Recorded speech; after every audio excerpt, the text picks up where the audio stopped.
ছড়া আমি হব লিখেছেন SI সানি।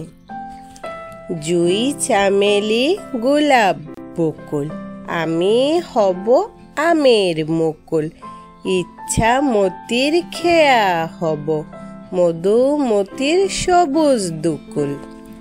পাহাড় বয়ে ঝর্ণা হব ধর্ণা দেব বুকের পানি।